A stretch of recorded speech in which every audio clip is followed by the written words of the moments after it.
నేను రోజు చేసే డిస్కషన్స్ లో యాంటీ ఆక్సిడెంట్స్ అనే పదం మీరు ఎక్కువగా వింటున్నారు. యాంటీ ఆక్సిడెంట్స్ మన ఆరోగ్యానికి చాలా మేలు చేస్తాయి. ఎందుకంటే అవి ఫ్రీ రాడికల్స్ వల్ల కలిగే నష్టం నుండి కణాలను రక్షిస్తాయి. గుండె జబ్బులు, క్యాన్సర్ మరియు అల్జీమర్స్ వంటి దీర్ఘకాలిక వ్యాధుల ప్రమాదాన్ని కూడా తగ్గిస్తాయి. అయితే ఇవి ఎక్కువగా ఉన్న కొన్ని ఆహార పదార్థాలు ఏంటో ఇవాళ మనం తెలుసుకుందాం.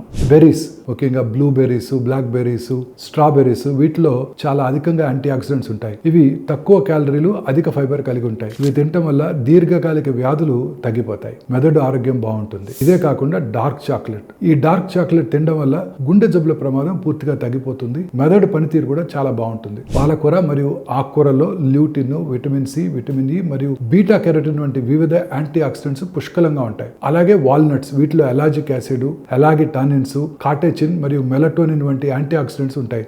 గుండె, మెదడు, పేగు ఆరోగ్యానికి ఇవి ఎంతో మేలు చేస్తాయి. ఇక గ్రీన్ టీ, ఇందులో ఉండే పాలిఫినాల్స్, కాటెచిన్స్ గుండె, నోరు ఆరోగ్యాన్ని కాపాడటంతో పాటు మెదడు పనితీరు, రక్తంలో చక్కెరని కంట్రోల్ చేయడంలో కూడా సహాయపడతాయి.